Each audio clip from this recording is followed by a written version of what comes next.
Kobe walks out with his security. I'm like, damn, their bus should have left an hour ago.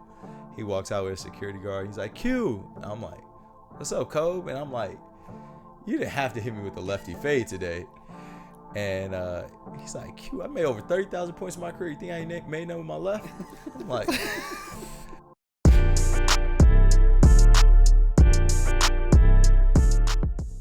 I have no regret not playing football in my life.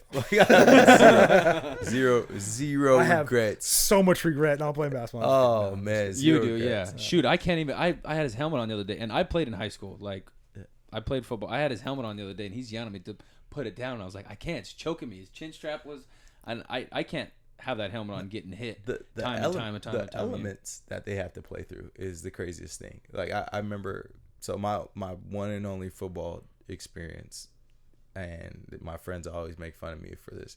So I decided, like, my friends like recruited me, like, you got to come out for football. Like, we have a really good team and all this. And it's like 6th, 7th grade. I finally built up the courage over the years. Like, I'm about to go play football, 7th grade year, whatever it was. And I missed the first few practices. And you know how you have to go through that time period with no pads. Mm-hmm. And then you get your pads. So I'm thinking, like, their first day of pads, I'm just going to come out and my first day and go get pads. They're like, nah, you got to go, like, on the side and do the drills or whatever.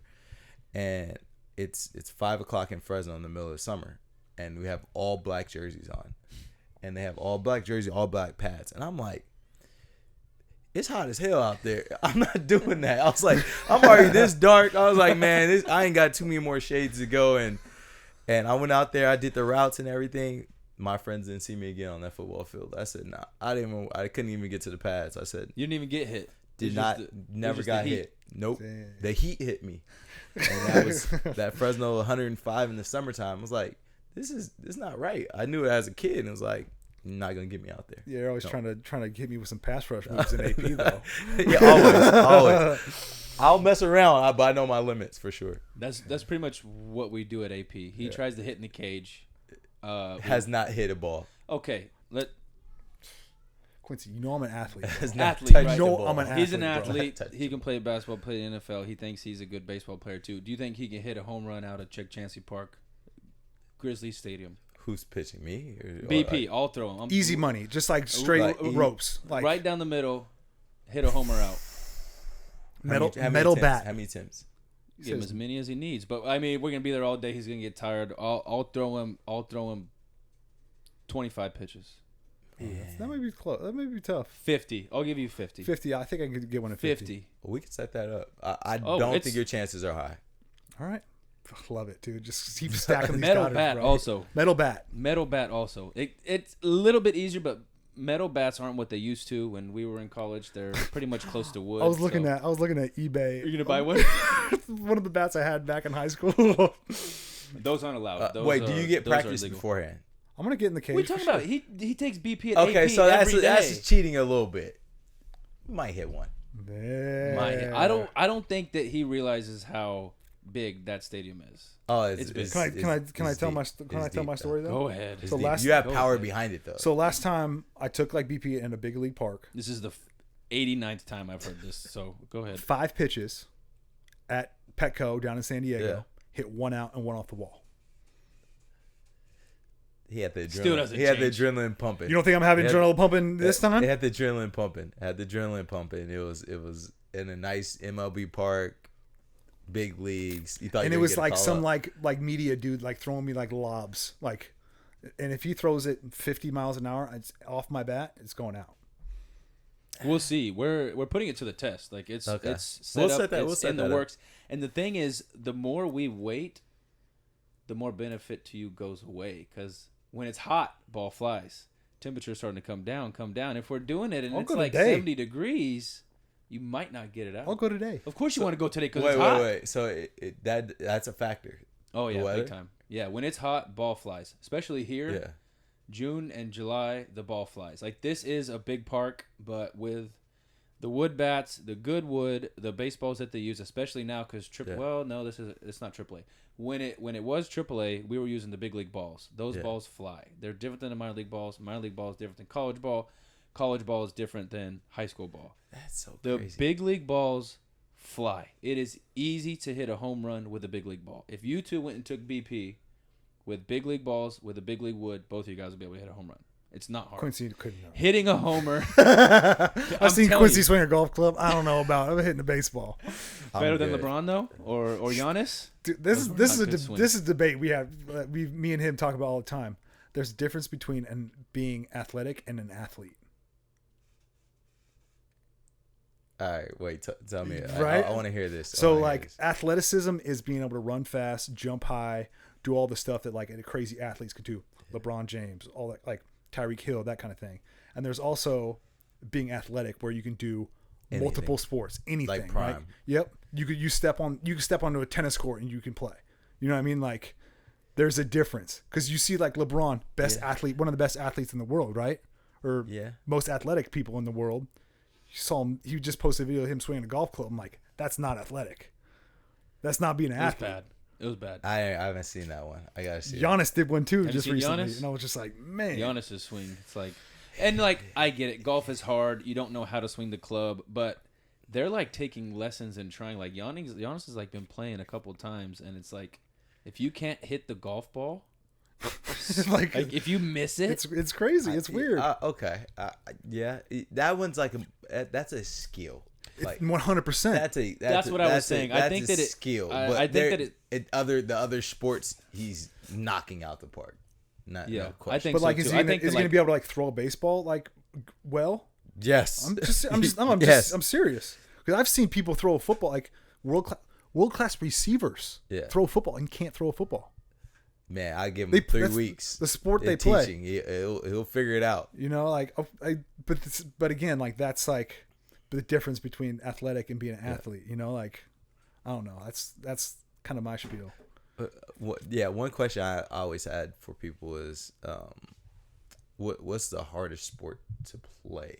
Like, you know, out of the major sports, like, and I say that to say, baseball, you could be all shapes and sizes, and you could be in shape, you could be out of shape. You know, it's kind of tough. Tennis is climbing up there on one of the toughest sports for me. You know, you're one-on-one versus a person. You don't have a coach. You have to be in freakish shape, and no one can help you win the game. Like you have to start and finish that thing by yourself. Ain't no passing the ball. Ain't no making other people better. There's no somebody playing defense for me. It's like it's you and the other person. It's similar to boxing, which is that's what I was gonna say. Freakish. Boxing has a lot of different weight classes and stuff. Like, you know, I think, you know, you put Floyd in there with Mike Tyson or something, he get his head knocked off. For sure. Like, he'll get rocked. Football, shapes and sizes. I think. And you only play one side of the ball. I think you just kind of check the ball.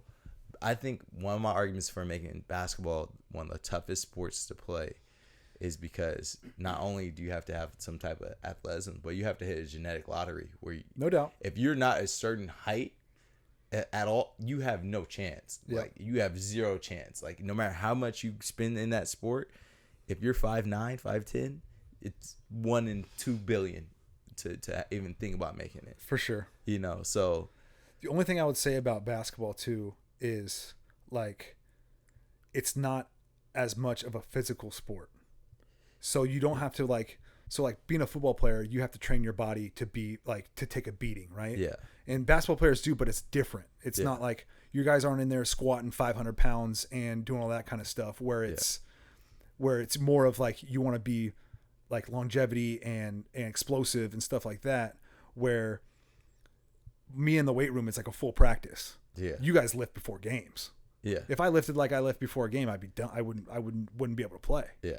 So like that's like with football, it's like almost two different sports. Like you have to be in the weight room as long as you're out on the practice field. Yeah. Oh, you have to arm yourself where it's a wrap. Exactly. And you have to be able to like be strong and handle these guys that are just like one of the freakiest athletes in the world, like 300 pounds running 4.5s and benching 500 pounds. Like you don't have those dudes on the basketball court. But then we have like a punter. No doubt. But that's different. You know what I'm saying? We have punters. 100%. Yeah, that's all I'm saying. Like I've seen KD, who's one of the best basketball players in the world, in the weight room, and he's like doing like 15-pound like. I'm like, he's not like but you know. To me, people say that, and then they'll realize like he's 7 feet 250. No doubt. And you're like, what? And then like you don't realize that, and they're like, there's no way he's 7 feet 250. And so how is that 5'9" cornerback? He's gonna move, like, even though he might try to jam what he as an athlete, like there's no way he can stop him. I think you'd be surprised with how much the strength plays into it. Because you look at a guy like Calvin Johnson too, right? Like, yeah. People that he's 6'5", built like he's probably 225, 230. Yeah. And running and jumping out probably just as high as KD did. Yeah. But he was not as tall, but he still got like locked up by like a 5'9" corner every once in a while. Yeah. Like dude, I get what you're saying. I just don't. I think people don't realize how big some of these people are. And I've played Giannis. Giannis is a huge man. Like 100%. That people are like, oh, he is a freak of nature human being. Like you could walk around the city, you could walk around the state all day, and you won't find another person built like him in the entire state. Like, so maybe the U.S. Maybe the U.S. Like not one person. Yeah. Like you could walk into somewhere and you'll see a football player, you'll see their size. What you won't walk and see another LeBron out there. You won't see it. So for sure. Joel Embiid, come on, like that's kind of where like I agree with you, and I've kind of always agreed with you. The hardest sport to play professionally, I think, is basketball at the NBA. I'll agree but with basketball is not a hard sport to play. Anybody can play. Me, Yeah. you, Izzy, right now can go play the same exact sport. We're not going to play at your level, right? Yeah. But we can still play.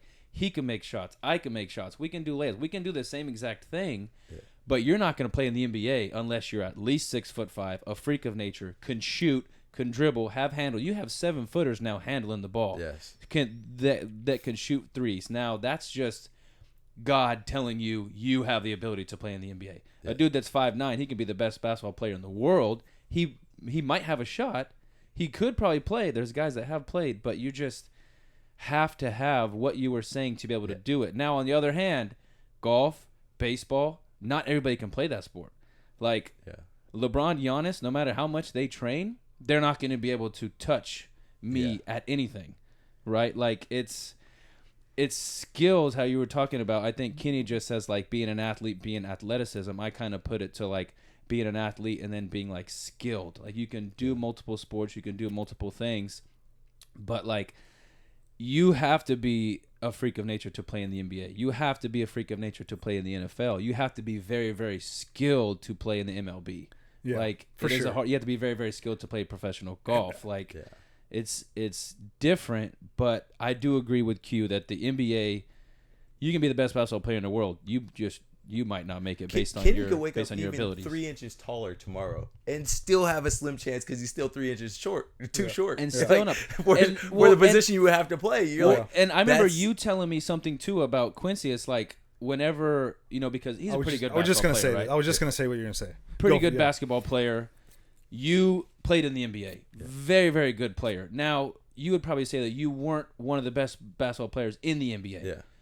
And he was telling me, you can go to a pickup game with Division I players, like NBA players, and just run it. You are just so much better than everybody else playing on the court, but yet you weren't one of the best in the NBA. Very, very good player, but it's just like there's levels to this. That becomes a part of, I think, not to diminish football. Football has skill positions, and then they don't have skill positions. 100%. Like, you know what I'm saying? Basketball, shooting a basketball is you have to put, like a pitcher. You have to put so many reps in consecutively every single day consistently to even, what Steph Curry does makes it seem so simple.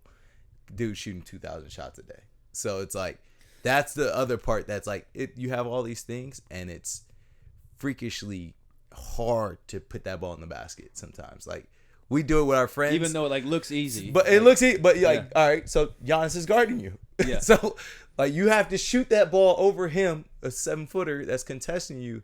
It changes the trajectory of it. Or you going to the basket. My friend Shad, I had him come to LA, and our team was doing workouts when I was with the Pelicans, and our coach, we needed someone else. So he was like, hop in this drill with Anthony Davis.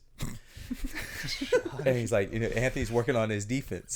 So Coach Ehrman does this drill, and my boy is like trying to he's driving by, and Anthony has to get from help side to go help block the shot.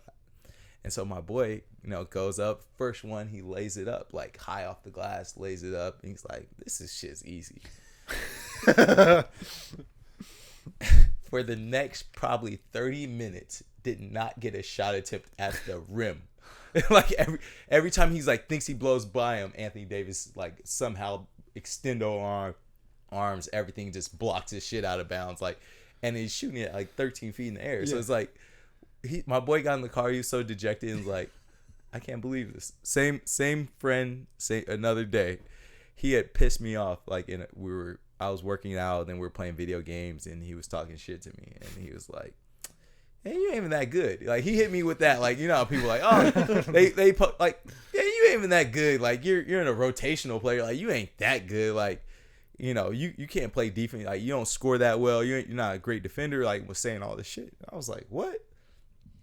All right, we'll go back to the gym tonight at 5, and I was like, bet whatever you want. Let's play 1-on-1. You won't score 3 points. Beat the shit out of him 11-0. And it wasn't even he couldn't even get close to laying the ball up or anything like that. It's just once you're professional, like I mess with Kenny, once you're professional, all those hours of work, you can't stop it. Like Kobe said one time, he was talking about his hours of training from when he was, after the 4 air balls his rookie year. And he said how he locked himself in the gym 8-10 hours a day and all the same way he did, and how after a couple of years of doing that, he got so good because the guys couldn't catch up to his hours. And he was saying, you got families to go to, you can go on a party, your priorities are messed up. I'm putting in 8 to 10 hours a day, and God gifted, you can't catch the work I've put in. Yep. And so that's how I approach it when I go and play. Even with our guys in college, I don't have to touch a ball, whatever. I know I have so many hours of work and preparation, and my mind is so far ahead. The game's in slow motion. You can't mess with me. But that's the thing too. It's like when you're playing basketball, right? You can kind of relate to somebody that's playing like D1 ball, right? Where like you can play down to them or play up, or you can show them like, okay, this is really what I do. Yeah. Like being football, like you can't get those reps. Yes. You know what I mean? Like you're not gonna go to a gym and have 6 guys or 7 guys there to do like one-on-one pass rush, like O-line work, you know, like in full pads. Like you only get limited reps at that. So all the training and stuff before you get those reps are like huge. Yes. So you have to get your body right, your footwork right, and all that kind of stuff. So it's not like shooting a shot, like mimicking game shots. It's like getting your body ready for those That's the thing too, is, and I'm not trying to one up you, but you guys can only do so much reps. As a pitcher, we're limited to very limited amount of reps. Like a hitter can hit in the cage all day. You guys basketball players, you can shoot all day, you can work out all day, you can play games all day. As a pitcher, I can't even throw a bullpen every day. Yeah. Like I'm so limited. So my focus has to be every pitch with intent. I have to get better with every pitch. I have a couple days out of the week to actually work on my craft. Now, a lot of being a pitcher, is the recovery, the studying, working out, all that stuff. But you can, like NBA, you can shoot all day. You can train all day. A golfer can hit balls at the range all day. A hitter in baseball can hit all day. A pitcher, we're limited by our physical ability because our arm would literally fall off. You guys going head-to-head trying to block somebody every day, you'd be able to do that for maybe a week, and then you get hurt, and then you try to do it again. It's training camp, so. Yeah, but it's like. They don't do that no more in training camp. No. 4 days in a row max, and that's it, so. Yeah, and then you guys have like, well, you don't play anymore, but don't they have like pads on the helmets now? Like you don't even like make contact anymore? No, you do, but it's just. Softer or whatever. What is it, like 40-50% of I guess. hit? Yeah, but still, like the head is not even the hard part, like the worst part. It's like the hands and the shoulders and like the knees and stuff like that just get so like banged up during training camp. Like there'll be times where like my whole entire like palm of my hand will be bruised and I still have to punch with that hand. Yeah. And like every time I touch it, it's just like my hand like cramps up. I can't even like make a fist. And it's just like it sucks. And it's just like, you just got to go through it. Yeah. Worth every second of it. Worth every second. Worth right? every second of it. Yeah. Sundays make it worth it, huh? Yeah. Sundays are crazy, man. Sundays are crazy. But see that, and that's another thing too. Like we work so hard and so long for 16 opportunities. Yeah. You guys get 82. Yeah. You know what I mean? Like we have to like all our like opportunities are like so hyper focused on 16 days out of the year. Man, that yeah.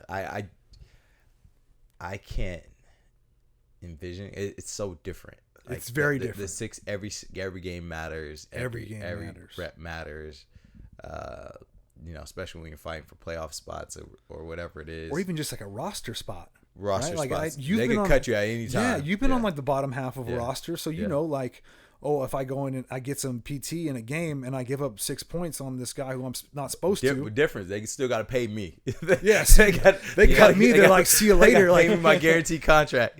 Yeah. NFL, they're like, hey, bye. Yeah, but they can't really do nothing to me. They're just gonna be like, man, you got to play better. Like, yeah, dude. Like I give up a sack and like, and they're like, okay, you're on the bench, and then you're on the bottom half of the roster because we don't have too deep. Yeah, we have one guy who backs up multiple spots on the line. They need more roster spots on the football team. They don't want to pay anybody. They have to change that with the next collective bargaining. They added a bunch of practice squad spots that like get elevated. There's new practice squad rules, which is way better because then you can elevate and without having to cut anybody from the 53, which is good because when I started it was 53-man roster, 8 guys on the practice squad total, and that was it. And now there's 16 guys on the practice squad. And still a 53-man roster, but you can have guys from the practice squad elevate for game day and then go back down to practice squad without having to cut anybody from the 53. So it's better, and it helps with like injuries and stuff like that. We have that with our two-way deals. It's kind of similar. It's like a 10-day contract kind of thing. No, two-way is basically like you said, like a practice squad guys, but they're in the G League the whole year, and they're able to come up. You know, when somebody's hurt or something, they're able to come up and play a game or something or a couple games, and then they're able to go back down and, you know. And that's another thing with NFL, too. It's like now they have the XFL and the USFL or whatever, but there was no, like, D-League or G-League or anything like that for no minor leagues. Like, you know what I mean? So now it's like when I was, like, coming up, it was you're either in the show or you're not. It was 2,500 guys in the NFL. Yeah, something like that. So like you got to be one of the best in the world, or you're not playing anymore. Yes. You know, like there's no European leagues. And you also have to be healthy too. You can be one of the best in the world, not healthy. You're not going to play. Yeah, you can't play. The best ability is availability.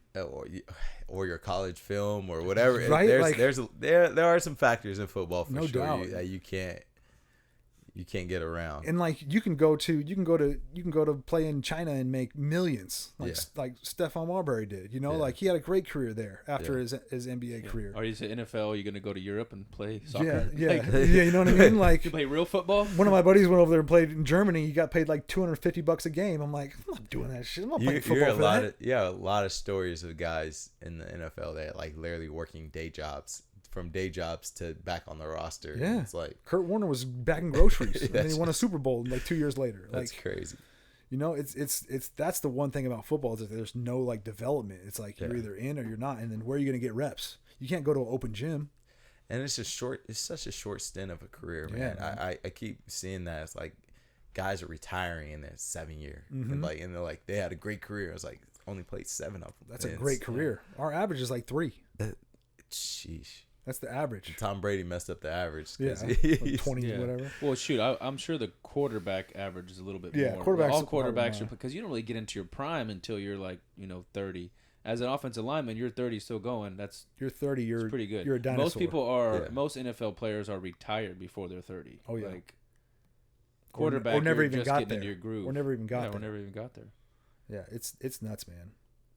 Football is a crazy, like the amount of people that are just like at home waiting for a call is absurd. Because I've been one of those guys like, and where you have to stay ready on your own. It's not like Yep. you're in the minor leagues still playing. Like Yep. you're at home and they can call you week 13, 14, Yep. 15. Like, hey, we need you. Are you ready? And Yeah. you're like, yeah, I'm ready. You haven't done shit in 2 weeks, but they go out there, you're always ready. Put you in a workout, and they're like, "Oh, what? You've been sitting on your couch?" I'm like, "Yeah. How am I supposed to play football? Like, you know, like, I can't go to a gym and shoot 150 shots. Local high school and put out some pads. Yeah, right. Block like 3 kids. See that video? Marshawn Lynch did that. He was just running over kids. Oh, that was great. Classic. So, shifting into different sports and stuff. This is what I've always kind of wondered, like when it comes to the NBA, because baseball, we're playing a game every single day, so the hype for that one game is not that big a deal. You know, Friday night, Saturday night, it's going to be a big crowd. It's a little bit different. You guys have Sundays. You're like all in the tunnel. You run out. It's a big deal. Like NBA, you guys play more games. What's the locker room like before the game, and like when you come out onto the court, like the hype and everything? Even though you're playing 2-3 games in a row, it's not like baseball, but it is a little bit more hype involved. Because baseball, we just come out of the locker room. We had to be out there for the national anthem, and then as a pitcher, we go back in the locker room and we're chilling. Like us getting ready for the game is not that big of a deal. Like we're not that hype. NBA or NFL super hype. Where do you see NBA fitting in? Somewhere in the middle.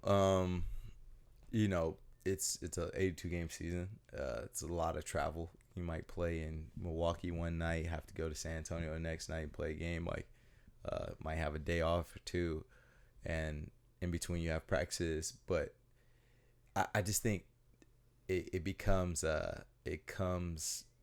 I just stick to my rituals.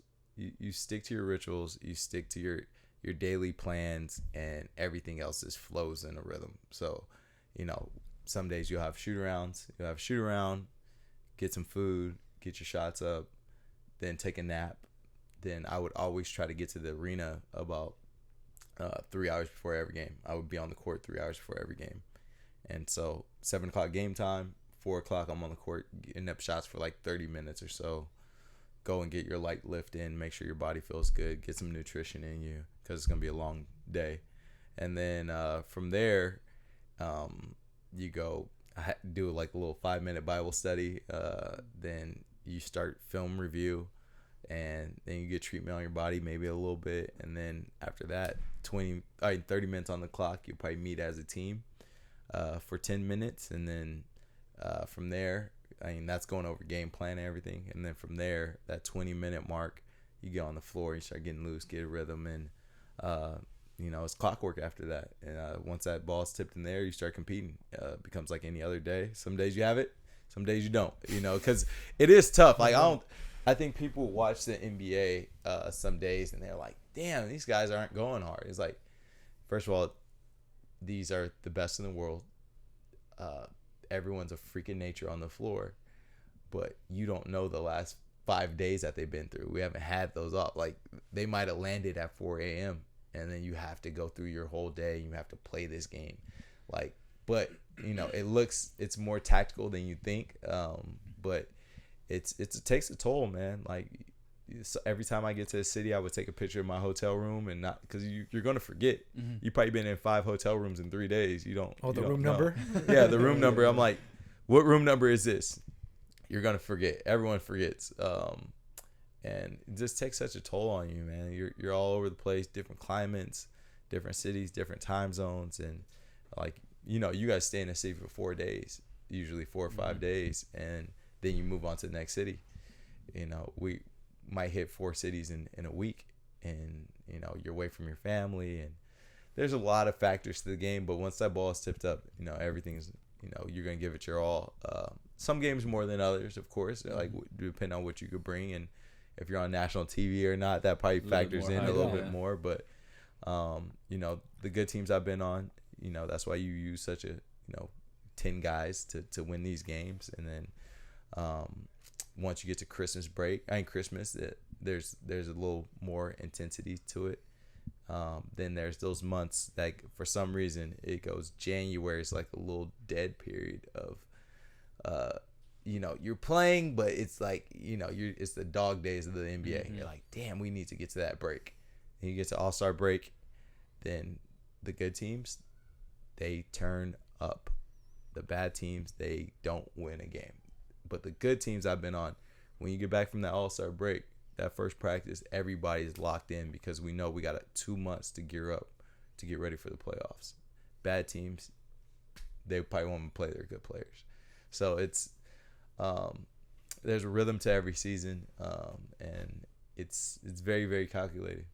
That's one of the things that you and I talk about. We kind of mess around when we say like nobody cares, like that something happens. Like you in the NBA, like us playing baseball, like the fans, the people that are watching, the people that are supporting you, they don't know how bad the travel was. They don't know if your finger's hurting or whatever. And also, they don't care. No. Like the coach doesn't care. The owner doesn't care. You still have to go perform. So you sticking to your rituals, sticking to your routines, being able to lock in, like you said, once that ball goes up, like nothing really else matters. Now you're focused, because at the same time, the fans don't care. They might be like, oh man, like he's hurt, poor guy, but it's like, you still have to win. You're still getting paid to win. You're still getting paid to perform. So you got to figure it out quick. You know what people don't like, the nobody cares thing is like, people don't understand that you play through the harshest conditions. Like you guys are in cities 4 days. Mm-hmm. You guys fly once a week. One time a week, maybe 2-3 weeks without flying. No matter what, we play a game. Like you're gonna play that game. So whatever happens, I've been in cities where they've closed the airport. Somehow our plane is taking off in the middle of the night, 2-3 a.m. and you're like, I'm texting everybody in my family like, I love y'all. This plane is going through some shit right now. There's no one else in the country flying besides us because we got to entertain these people tomorrow. And then you land in a city and that probably the airport's closed there too because it's so bad. And like you're just praying to get there. And then, the other factors that go into it and you got to go play a game. And so it is tough. It's tougher than people think, especially as far as travel. And with the new schedule, it used to be like we had more back-to-backs. We'll play, 2 games in a row, maybe a day off, and then 2 games in a row, and, however the schedule may be. Now they're trying to do it where it's like you play a game, day off, play a game, day off, play a game. You can't build the rest days because you have to prepare for the next day. So I play a game that next day. I can't just sit on my ass and do nothing, and I got to get ready for that next day. And so, it's becoming one after another instead of like 2 days on and then maybe 3 days, maybe 2-3 days off schedule. No, it's just like every other day, and it's pretty tough. Wow. So like going through your like process, right? Like your pregame stuff. Was there anybody like early on that like you mentored you on it a little bit, or did you kind of just like? That's what I was gonna ask too, because how you talked about rituals. Yeah. Did somebody help you with that? I watched everything Kobe Bryant did. So Kobe, I heard what he did. I asked our coaches what he did. I was like, man, what does he do? Like, they're like, he gets there, and every team usually has their young guys do it. But even when I got good, became a starter, rotational player, I was still the first one on the court. I never got on the bus to the games. I would always take before Ubers, it was like taxis. I would take taxis and then start taking Ubers to the game.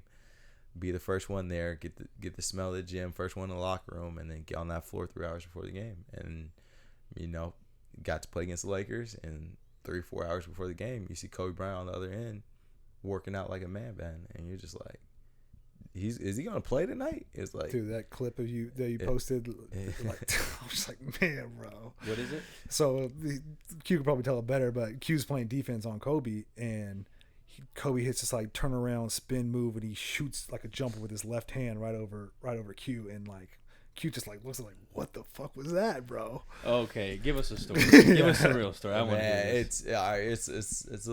It's a lot to it, and I don't think I've ever told this on the podcast, but so Kobe, he actually hurt his shoulder the night before in Houston, and people, they always think he hurt it that game. He hurt it the night before in Houston, the game before, and so he was questionable to play. And I'm like, of course, big Kobe fan.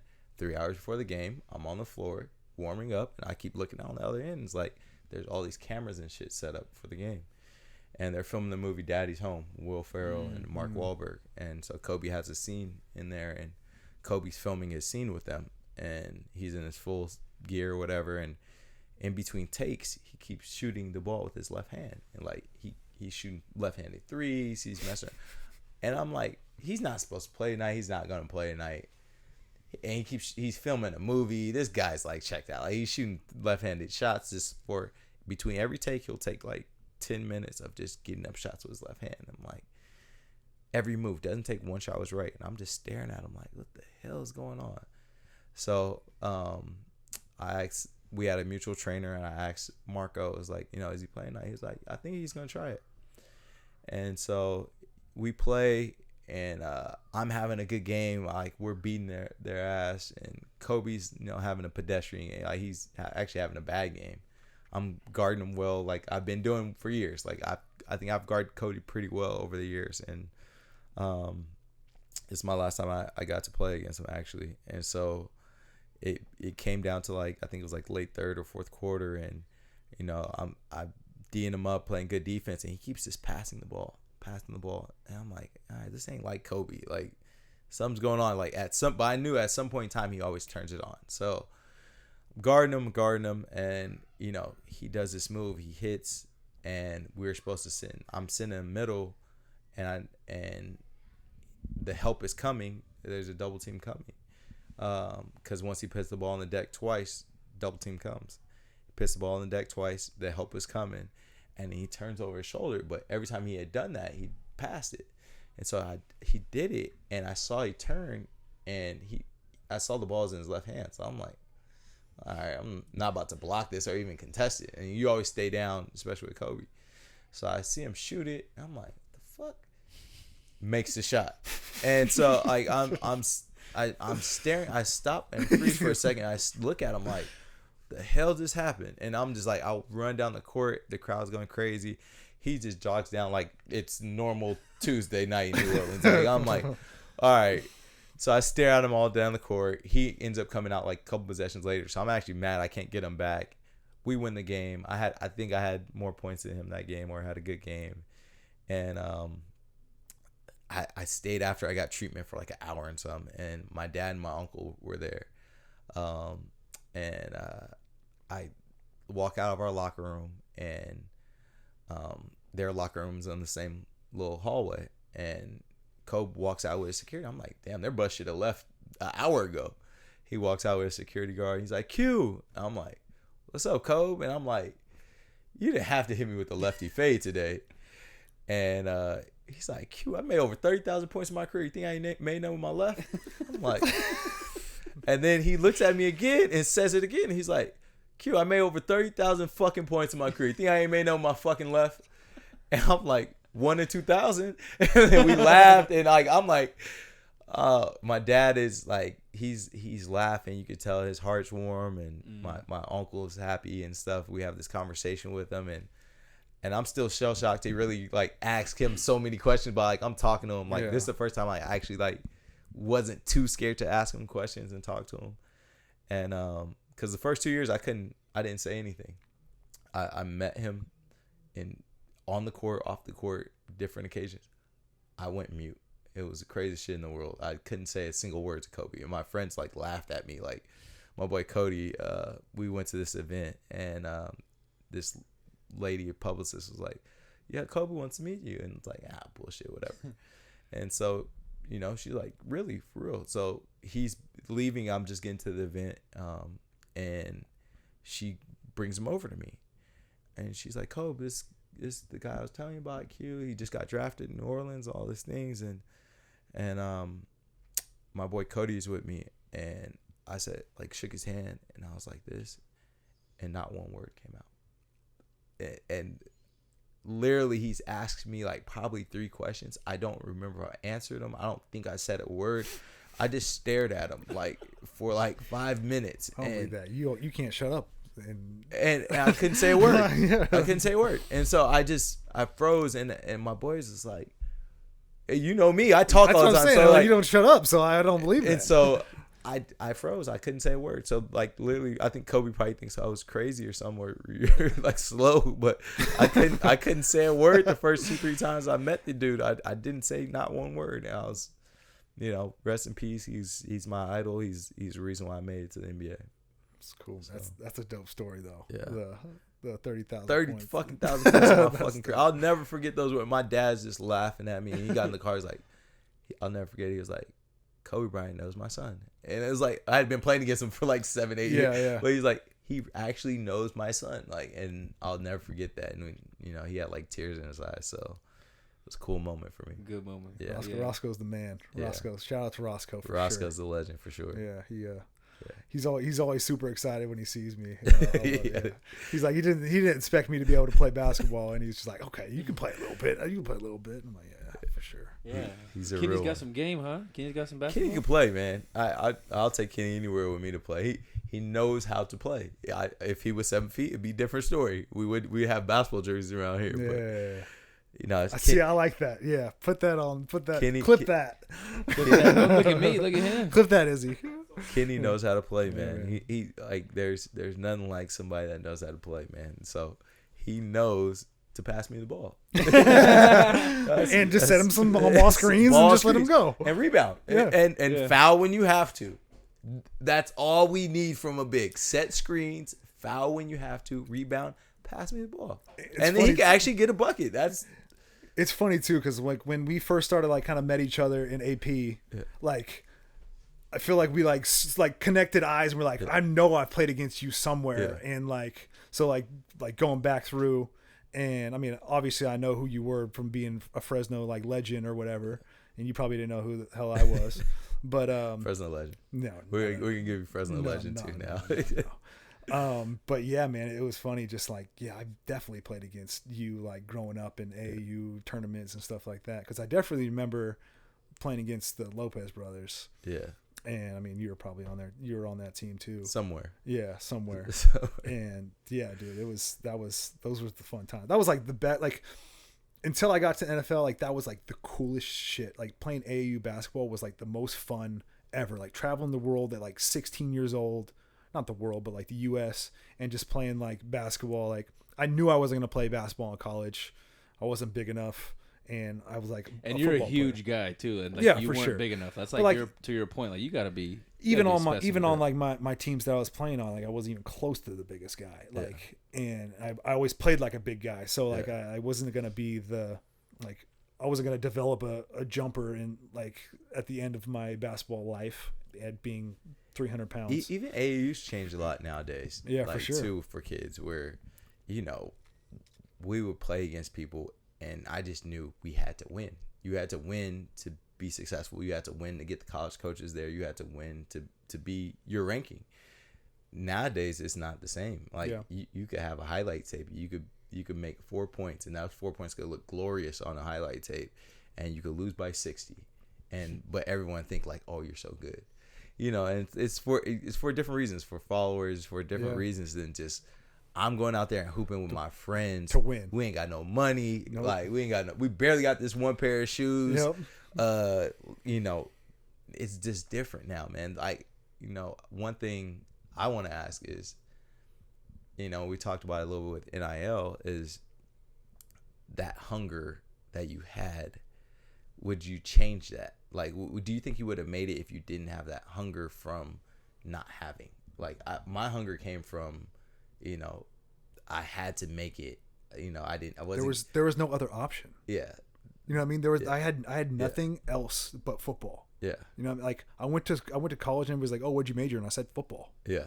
You know what I mean? Like that's just how I looked at it. Like I come from like my mom worked 9 to 5. Dad was in and out of prison. Like I come from like my childhood wasn't like shitty by any means, but like I didn't have. So like how hard would it have been if you had say 500? We're gonna toss out a number, 500,000 in NIL. How hard would it be to go to practice and really have what you have in you now? See, I don't know, because the money was never like the driving force in the beginning for me. Yeah. It maybe because I didn't have it, but like it was never like I loved playing the game. Like I always said, like when I was like younger in the NFL, like if I would have won the lottery, I'd still come to work the next day. Yeah. Like I'd still come and be a practice squad O lineman. Like even if I had some money in the bank, but like. I don't know, man. Like that, I get what you're saying. Like, it's probably changes these kids a lot. It could change. It could change, and you have the world telling you how good you are. Yeah. So now you have with social media. Yeah. You don't have that inner like I have to prove it. I have to make the dog like it's a little bit of the dog is dying in that. I see it too. Like kids. especially like training like high school kids and stuff. Like every once in a while, like they're like entitled because they like got 50 likes on their picture. Yeah. You know what I mean? Like so it's weird to kind of like you guys haven't done shit. Like and you have somebody who you're coming to for advice and for work, but now like I don't know, man, like it's hard. Yeah, it's a different generation that we're gonna have to adapt to. It's not gonna change. And like we all have kids around the same age. Oh yeah, all boys. So all it's going like, to the same school. We got. I mean, we've already got this plan. Yeah. So we've already got this I mean, plan, we man. have like there's like 5 or 6 like professional athletes that are around this area that all have kids that are Boys. under 1 year old boys. Start training them now. Let's Start go. training them now. Gotta start training them now. So we got right away. we got us 3. We have Greg Smith just had a boy. Yep. Buckner has some kids and he lives right down the street. Yeah. So like we got a little squad. So are you diehard Memorial or what? Shout out Sound King Memorial, of course. Are you diehard Memorial or what? Who knows what'll happen in the next 14 We got years. some time. We got some time to figure it out. All right. We might have our own little school. We don't know. Okay. Homeschooling's becoming an option. Homeschooling is I got a teacher. I got a teacher if you want. I see it. She lives in this house. I got one too. Yeah, his wife's the teacher too. I got one too. We can make our own school. Homeschooling is looking like a good option, man. My kids need that time of work, and it's amazing becoming a dad. It's great, it's the most beautiful thing in the world, and I'm lucky to have 2 beautiful boys, and they challenge me every day to make sure I'm as good, the best dad in the world. I'm competing with you guys on that, but you want to make them better than you, and it's for sure. It's and give them the life that better than your life, right? Yes. Which is going to be hard because our life is pretty damn good, right? That's the challenge, and to raise them the way that make them work for it too. Yeah, that's the goal, right? To make them work or show them how you worked, and kind of hopefully that rubs off. And because like Dad, hell no, man. Exactly, right? See my house. Exactly, right? And that's going to be the challenge for me, and be like, you don't know the fucking struggle, you don't know what I went through, right? Like that's going to be they gotta have mud in their blood. No doubt. They gotta have it. Gotta have it. Yeah, mud. I like that, mud in their blood. Gotta have it. I like that. Yeah, man. That's what it is. Kind of like a softened generation, so it almost is like your obligation as a dad, not to like harden your boys or anything like that, but like teach them what life is actually like. Like it's not all about what you see on Instagram. It's not like the basketball game is not what you see on the highlight reel for sports on Sports Center. Like it's different. And nowadays, how you're talking about like it's a little bit softer. They don't have that hunger because these kids, they can get paid just based on social media. Yes. There's a kid that's a very, very good basketball player. He didn't want to go play college because he can make money on YouTube, social media, doing all these trick shots. He didn't even go play junior college. He's like, why am I going to yes, I love basketball. Why am I going to go play? I can make millions of dollars doing this. Or how you said, like, this kid got, 50 likes, like he feels like a badass. It's like, Q, how do you see like this going in the future to get like the hunger out of kids? Do you think that the sport is just going to have to change around like the generation, or are you gonna have to figure out how to find that hunger? Yeah, like how do you navigate it with coaching college kids right now too at UW? We're gonna have to change with the generation. I think I was watching Rich Paul talk on a podcast the other day, and he kind of changed my perspective on some things where it's like the game and everything is becoming, the kids are becoming brands. So, and you had to, like he was talking about, you had to work so hard and you had to become so good to get your signature shoe. Now, if I have likes and followers and whatever it is, at 10 years old, 12 years old, I could get my signature shoe.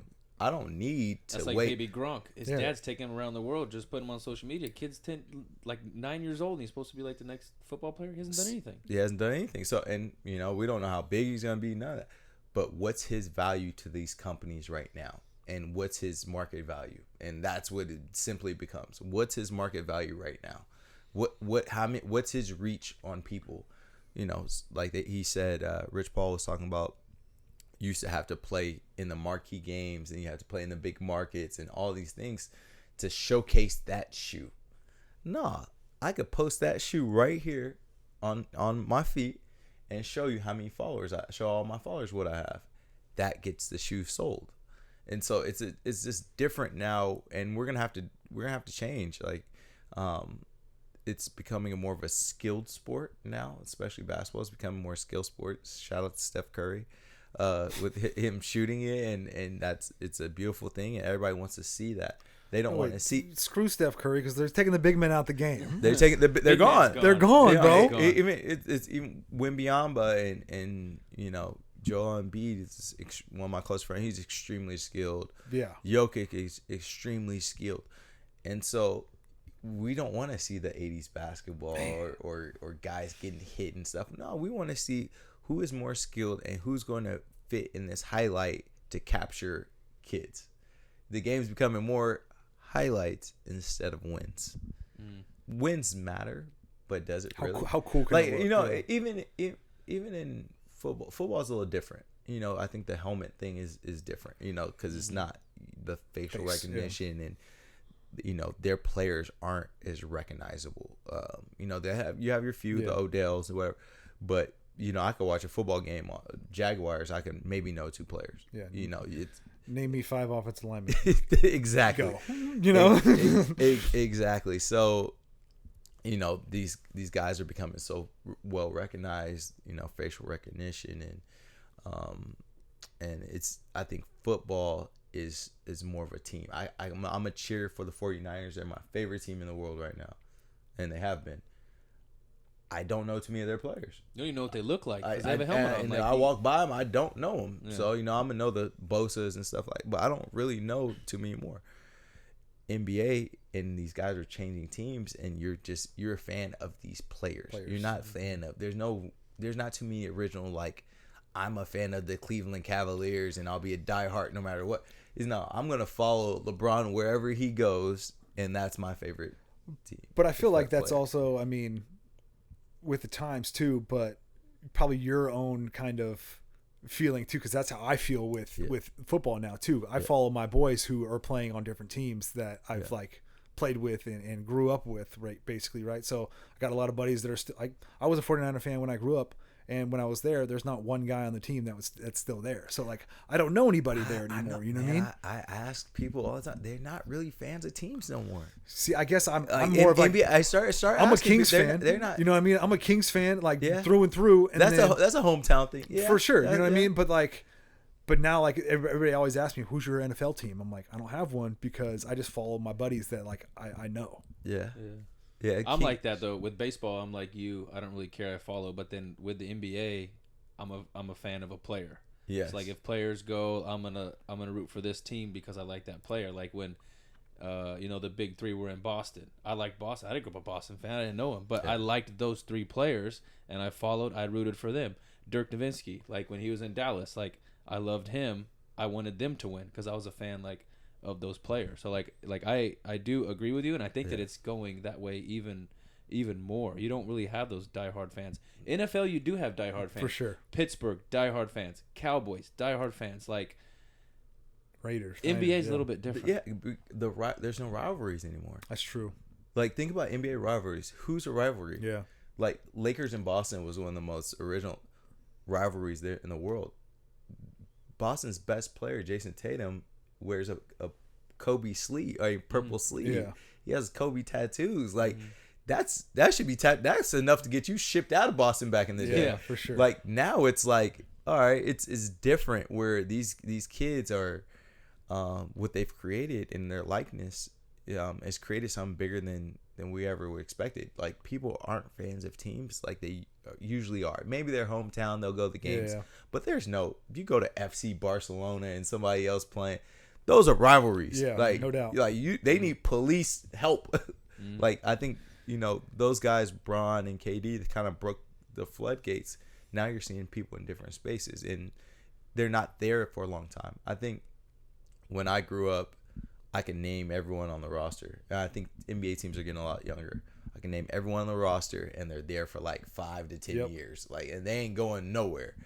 Nowadays, you look up and be like, "Hey, he's on that team." Like, wait, what team's Chris Paul on this year? Yeah. You know what I mean? Yeah, he's true. on Golden State now. Like, what the hell's going on? Yeah. Like, that's the craziest thing in the world. That's his biggest rival, and like you would think. And so, that's why they always do that game on TNT. Who does he play for now? Yeah. So Chuck is hilarious for that, but it's become true. It's like we can't recognize these guys and these faces anymore like we used to. Yeah, man. It's same as KD lost to Golden State and then joined them the next year. So it's like that kind of like rivalry thing is gone. Like Boston and LA, like they hated each other. They knew that they were going to face each other. Like at some point, it was always going to be a big game. Same as like football, like Cowboys Niners. Like that's kind of like that like rivalry, like with the fans. But like in the NBA, it's like you like have these guys. He was on that team last year, and now he joined the same team. It's like. It's kind of gone. That money talks, though. I mean, it's money talks, and looking for them. But basketball's different too because it's the max contracts or whatever, right? So the superstars are going to get whatever they want, or they're going to get what they're going to get, but they just want to play with who they want to play with. Absolutely. You know what I mean? So it's like absolutely. You know what I mean? Like because you're going to make money regardless. You get it's all guaranteed. Yes. And the NFL is salary capped, so it's like. You got to get as much money as you can, no matter what. Like that is like the name of the game in the NFL. It stands for not for long. So you got to get as much money as you can. Like LeBron and all the top 20 players in the NBA are slotted, right? They're getting that money every single year. Like and again, their face controls franchises. No doubt, and they're worth it. They're worth it. LeBron, he might not say he controls the franchise, but his opinion is very well valued. Oh my gosh, it has to be. No doubt. Why wouldn't he be? It has to be. I mean, even like quarterbacks and stuff in the NFL, their opinion is valued. Yeah. Like I remember GMs talking to Phillip about like, hey, do you like this guy or not? Like, do you want him in the room or no? Like, and he'd be like, yeah, I vouch for him. I want him here. Like absolutely. I was on the receiving end of one of those before. Like he vouched for me and like. That's probably why I was there for so long, which was sweet, but yeah, man, they should be like, they're the people out there putting in the work, coaches, GM, whatever it is. Yeah. They're not the ones out there like putting their body on the line. It's so funny. It's so funny every year. We see it in football. We see it in basketball. At the end of the year, the first person to touch the trophy is the owner and the GM, man. Everybody's like, who is that guy? Who the fuck is he? Yeah. Like, little fat white guy, right? How do you get his money? That's the first slapping everybody. Like, why is he having this trophy, man? You better get that to Bron. So it's different, man.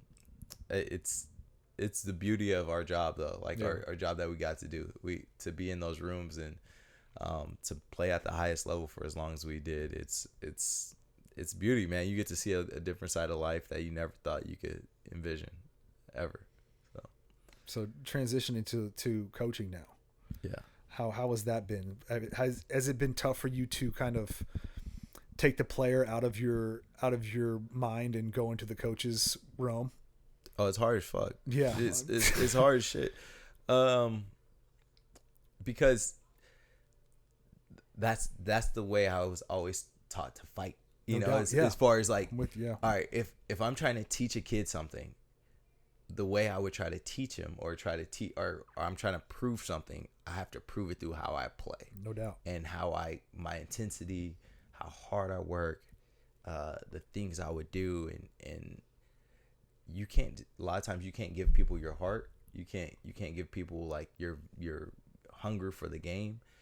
And so those are some of the things I struggle with because, like, I want it so bad. I could go to the depths of whatever to bring it out to win a game or to win that day or to train that hard. And so that becomes tough. But that's why you have to recruit players like yourself. Yep. If you don't recruit players like yourself, maybe when I get a head coaching job, it would be different.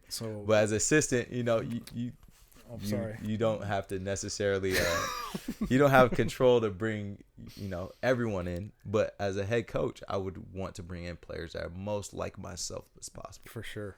Yeah. I mean, that would be, I have that trouble too, where it's like these kids are wanting to learn from somebody who's done it, right? They're not there just to like, oh, get a scholarship and play basketball for fun. No, like they're trying to get to the NBA. Yeah. And a guy like you who's been there like 10 years in the league, like, why wouldn't they listen to everything you say and do exactly what you're telling them to do? You'll be shocked. I know. That's what I'm saying. You'll be shocked. They'll be like, hey, this dude don't know. You only average this. Oh wait, Kobe bust your ass with the left. It's like, come on, man.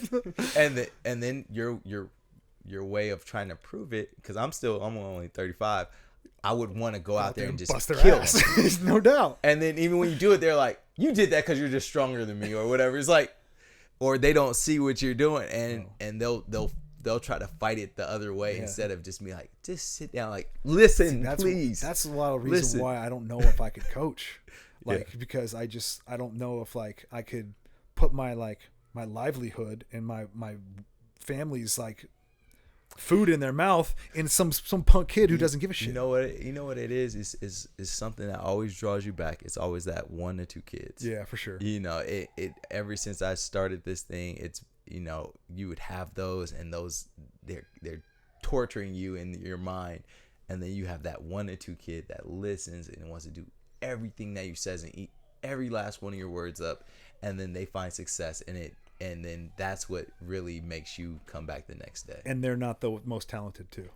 You know what I mean? Some are some I've been fortunate enough to be, some that have listened, been some of the most talented. And I got to see it with like a Jalen Green, where he got him in 8th grade, and he was unranked. He had just left his AAU team. We started an AAU team for him, and he went from that to number 1 in the country in a year or 2 span.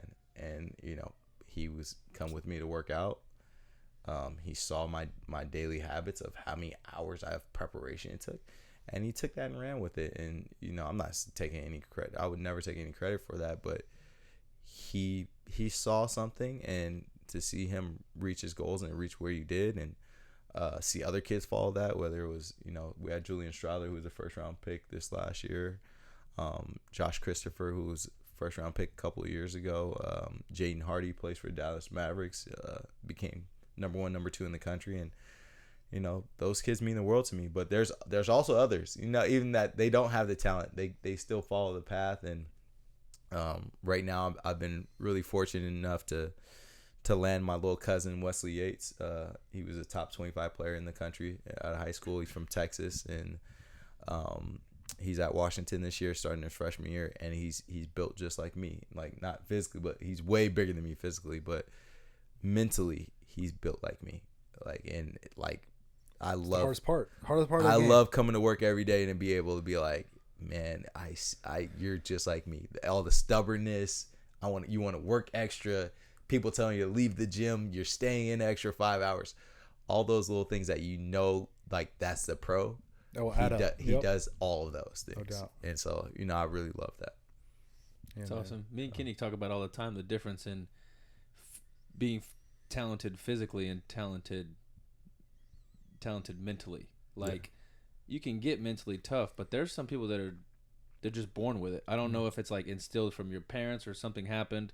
You wanted to prove somebody wrong or whatever it is, but I feel like the talent physically is rising, especially in the NBA. Guys are throwing 100 miles an hour off the mound, like freaks of nature in the NBA, but the talent mentally is kind of coming down. Like, with people being a little bit softer, life's a little bit easier now than it used to be. The talent is still there. They still all have it, but they don't have to do anything about it. They don't have to show it. Like, do you think, how much more important do you think it is to have that mental talent, how you were just talking about, like, to be mentally tough versus physical talent? Would you take a raw specimen that's just really good, or will you take somebody that's got that mental aspect and then try to work with them a little bit more?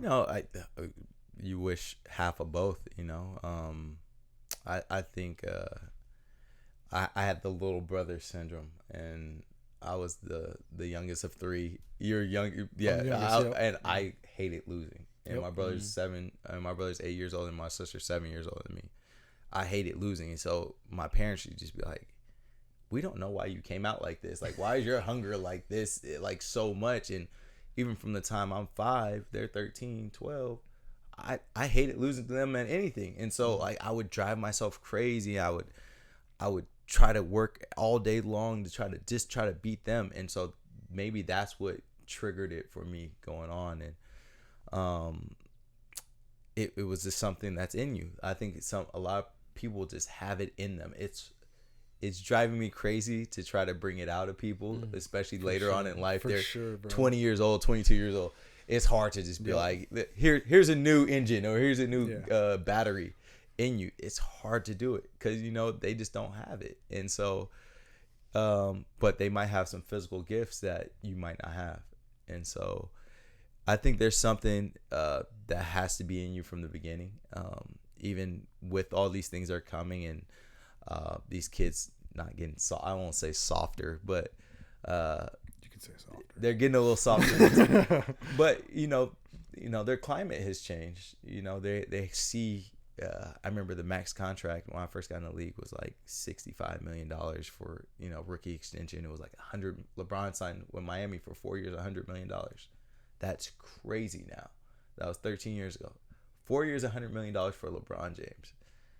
These guys are going to be making, it came out yesterday, they're going to be making 80 a year in a year.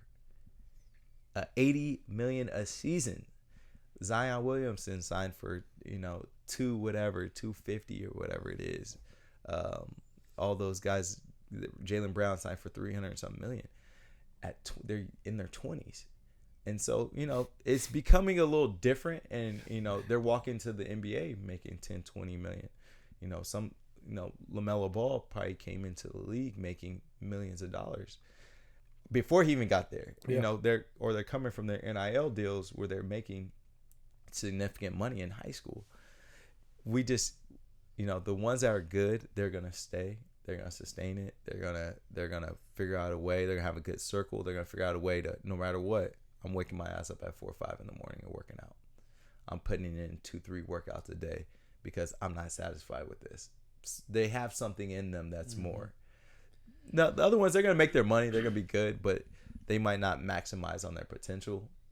Some are talented. They might. But at the end of the day, I'm a bet on the guy that wants it, like that has that hunger, that has that dog, that just is hungry. I'm a bet on that guy in the long run every time. Kind of like Kobe. Kobe had a little bit of both. He was more talented than you, mentally and physically, and he just wanted it more. He'll eat your head off. I've never. People always, the conversation came up with. I don't know if you've had this, but is there a player that you feared in your life? Have you guys ever feared a player? I fear some hitters. Like, I don't know about fear though. Football is different. Like, you guys are feared. I don't think feared. Respected a lot, right? Like, Aaron Donald, you're probably not scared of him, but you respect him and you know that he's no doubt. Can this dude embarrass me? Like, football is different because it's like maybe that one sack. Maybe you give up 2 sacks. Like, that's an awful day. No sacks, Aaron Donald. I'm saying that's a little different. It's a little different. Kobe Bryant can literally score 80 points on you. Yeah. Like that's different. Like, football is a little different. Like, you might have help in your gaps or whatever. Like, yeah. It's a little different, or you might give up 2 sacks in a game is like, oh, that's freakish. Yeah. Imagine someone scoring 50 to 60, 70 or 80 points on you. And that's a little different. To me, that's a little bit of a fear. Like, Kobe, I don't know how many sports you could say you fear. Everyone feared him. Like, every person stepped on that floor feared him. See, I guess it's more of like, it's different because it's such a skill, right? Basketball is such a skill. Like, football is more physical, right? You're trying to like dominate somebody physically, but like, I got to the point in my career where, like, when I was out there, like, I was never going to get like completely physically dominated. Yeah. You know what I mean? So I knew that going into a game, and like, I might get beat here and there, but like, he's not going to beat me every single play. Yeah. It's like, I wasn't scared of that. I was more feared of like preparation, right? So like I was more scared of like did I prepare myself enough for the game? Yeah. Instead of scared of like a person, if that makes sense. That's hard. That's hard to compare. Because if Kobe's on, like he ain't gonna miss. You know what I mean? Like, because there's no, like that's like a skill, right? Right. So like somebody like it's not gonna like I don't know how to explain it because it's like such a physical like game that like there's no like stat really coming from it unless it's like a sack or whatever, but there's no like point value. It's just like my play, if that makes sense. Yeah, it'll be really hard in football to compare that. Maybe lining up like 1-on-1 as receiver or something like that. Maybe, but that's even then. But then you got tough. like safety help if you're getting burnt, you know, like tough. So it's tough. No, being on an island with Kobe ain't nothing you could do. I would say pitching would be one thing because it's like you versus the batter, right? Like if this guy sets up and hits home run after you every single time he's up to bat, like that would be like something I would fear. But Deion said it the other day. He's like baseball is the hardest sport for him because the best in the world, probably one of the best ever, they're failing 7 out of 10 times. Yeah. So even then, that's hard to be like, sure. all right, I'm really fearing this guy. Yeah, I always said that's the hardest thing to do in sports is hit a baseball. Yeah. Like with a round ball with a round bat that's coming at you 100 miles an hour. Well, and as a pitcher, you use that to your advantage. Like you have to mentally. Yeah. Like if this guy gets me all the time, he's only going to get me 3 out of 10. So like the numbers are based on me. But if you don't think like that, if you're just like, oh shit, man, this guy got me last time, he's going to keep getting you. He's going to keep getting you. But if you just be like, numbers wise, I'm good. Here you go. Try to hit it. He's going to hit it. He might hit a line drive right to somebody. He's out. Yeah. It don't matter. Basketball was one of the ones. It's for sure. You could fear someone in that one. Like, so I'm sure you've had those games too where like whether it was high school, college, or whatever, where it was just like you couldn't be stopped. Yeah. Like I've had that in basketball where like I've dropped 46 in a game. Yeah. You know what I mean? Like I didn't miss. I was like whatever 20 for 21. Like I didn't miss. I missed one shot. And like I just had like it just happens. Yeah. You know, like and I'm not sure the dude across me feared me, but like but for a guy like Kobe who any given I don't know, day it's a little bit 60. different when you're playing in front of the whole world and Kobe's just embarrassing you, like, you know. I mean, I've been embarrassed on the field. I'm not gonna lie, I really have, but like, not by anybody. Like, I don't know, fear. I don't know. It's different. All sports are different. Yeah, it's different. One more thing I want to get in with you, Q. So, would you consider Kobe your GOAT? Would you consider him the greatest of all time, or people are getting out of hand with this? Like, right? Yeah, like the whole like just do with the research, LeBron Jordan thing. Do the research and like my GOAT. First of all, I don't really love the GOAT talk because there's so many great players and there's different eras, and this is like a never-ending argument that has no legs to stand on. Especially like no answer. Like there's like the LeBron and Jordan thing. It just goes back and forth all the time, and it doesn't go anywhere. Like the argument stays the same. It's the same every time. This is the way I'm gonna start breaking it down. Like, all right, if you're playing, all right, basketball becomes tennis. You make it a tennis tournament, basically, 1-on-1 tournament. Who is left standing in the history of the game? Like, that's what you have to kind of break it down to, because everyone's just, at the end of the day, who do I want to like have? And we're playing a 1-on-1 tournament versus everyone in the history of the game. Who's gonna be that last person standing? Like, Mike ain't never lost. Mm-mm. Mike never lost in the finals. 6-0. I mean, he never lost in the finals. Unbelievable defender, cat quick, does everything. Shaq will have to. Shaq might. But you checking up at top of the key though. Yeah. Like, yeah. So who's, Shaq has flaws. Shaq's unbelievable, top 10 all time easily. But I look at the wins, and I think people forget really quick. They have short-term memories about how good guys are. 10 years ago, there's no way in hell, 20 years ago, there's no way in hell you could say anyone was better than Michael Jordan. there was not even a conversation about it. Like, even now, people are like pumping their chest to just say, like, put someone's name even close to Mike. You can't compete. 10 years ago, people were saying Kobe. Like, and he was like the best in the league for so long, and people forget those days. And they're like, oh, he only got one MVP. It's like, no, he should have been MVP like 5 years in a row, and then everyone knew he was consistent best player ever at that time, or best player in a 5-year span by far. And then guys start to catch up, and then he retires, and then, you know, passes away. He can't defend himself. Now people forget. Now it's LeBron. LeBron's all-time leading scorer. You know, and then we start changing the narrative for him to make it seem like it's better. LeBron's amazing. I think LeBron's had the best career of all time. You're going in year 21. Unbelievable. Like, year 21, he's going to be a top 5 player in the NBA this year. All-time leading scorer. 4-time champion. But then they forget. They forget some of the things that might be flaws to him. They forget that, you know, everyone discredited his 2 rings in Miami. Mm-hmm. Everyone hated him for those 2 rings in Miami. Then KD goes to Golden State. They scrub his shit clean like nothing happened in Miami. It's like, so they're saying it wasn't a super team. Come on, man. That was D Wade was the best shooting guard and like one of the best shooting guards in the league at the time. Leading scorer in the NBA the season before he got there.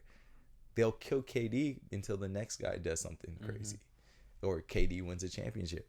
And so, you know, there's too many subplots than just saying like, all right, just remember and study the facts and just judge your eyes. Like, too many kids are just coming up with things. I love Paul George to death. You know, they'll just say, oh, Paul George is my GOAT. It's like, you got to show some basketball intelligence, show some respect. Like, of course, that say that's my favorite player. Yeah. Mm-hmm. That's my favorite player. I mimic his game, whatever. You know, some players are elevated during sometimes. Like, you know, people might think T-Mac is a lot better than what he is. They'll say he's so great. But then when he was playing, T-Mac only made it out of the first round one time. Then, you know, he went to the finals with the Spurs. But those were knocks on him at that time that are kind of erased. And so when you're having these arguments, just you have to bring everything on the table and not just say, all right, that's my GOAT because of this, or, you know, some other thing. Like, really study the game, really know the history of the game, study the Jerry Wesses, study the Kareem, study the Wilts, study everyone like Oscar Robertson. These guys they paid their dues. And, you know, just because social media wasn't as prevalent as it is now, or the times that, you know, have passed by, these guys, man, they paved the way for us, and they left a mark on the NBA that, you know, probably wasn't as visible as it is now, or their games are forgotten. Like, you can't. How many games of your high school games of basketball can you go on YouTube and check out? 0. And it wasn't that long ago. No, 0. Like, I've never seen myself play basketball in high school. I have like 2 DVDs that like I like.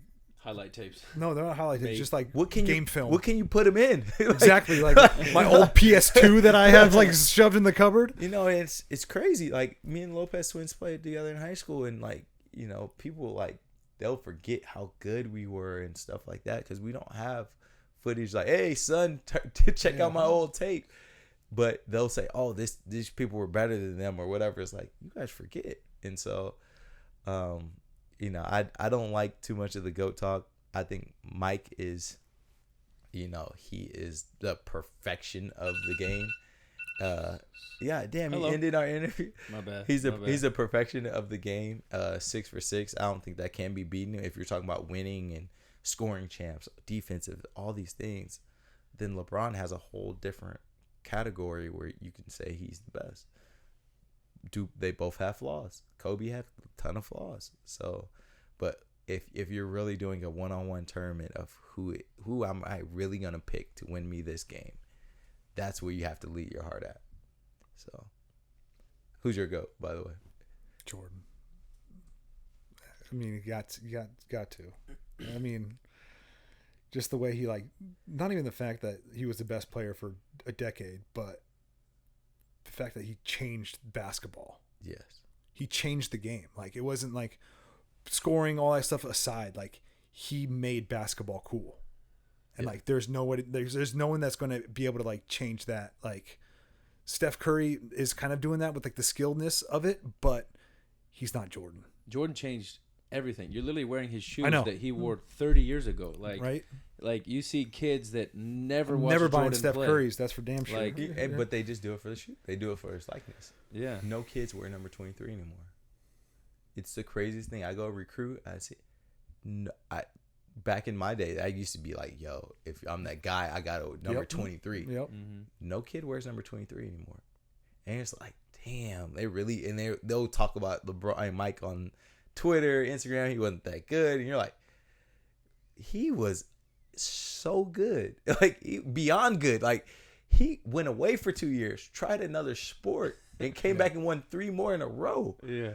Like, and was scoring 40-something of his team's 70-something points in the finals game. Like, he was scoring more than half of his team's points. And, like, Mike was untouchable. Like, when you go 6 for 6 at something, I think that's just he was untouchable. Incredible. I mean, that's I think he is too, just because of the everything. It's not just like scoring points. It was like the 6-0 in the finals. It's like, what do you have to go against that? That's the whole point of playing the game, right? Like, it might change nowadays with social media. Like, you're making a lot of money, but the point of the game is to win, right? Who's the last team standing? Jordan's team was the last team standing more than any other team. And he could have won 3 more. Like, if he won, like, he was just so untouched. Came back at 40-something, averaged 20 plus, unreal. LeBron is going to play another 4 or 5 years. Like, to me, I think he will play another 4 or 5 years, and that's going to be hard again to continue his argument, because he's going to be like, I've scored this many points, this many rebounds, this many assists, this many whatever. Like, he's going to have so many accolades next to his. I don't know about the championships. We don't know how many championships more he's going to win, but he's going to have so many accolades next to his name. That's like, damn, that's hard to argue. Like, Mike's career was so short. Yeah.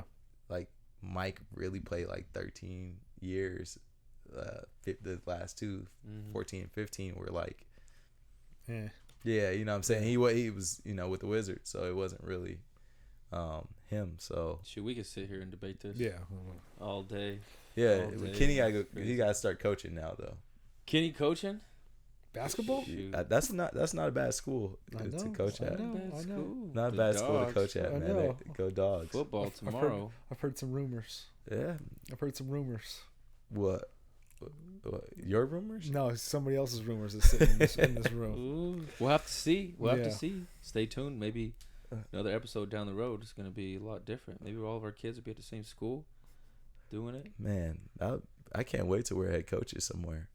You can be the head coach. I'll be the dad. I can't coach. Me and Kenny be on the sidelines. I don't know if I can coach. So you'll coach the baseball team. I'll coach the football team, and Quincy will coach the AAU basketball team. Baseball I'm a crazy coach, man. Kids gonna have to be built tough. Good, I love it. My kids are playing for Quincy, that's for sure. Man, Q, I appreciate this. I appreciate you coming on. A lot of good stuff, a lot of good words. Thanks for having me, man. I love what you guys are doing, man, and can't wait to join again. Let me know if you ever need a big, man. You're always my 5. Always man. welcome, bro. You're always my 5. I'm always wanting to hoop. Heck yeah, let's do it. That's it. Appreciate you.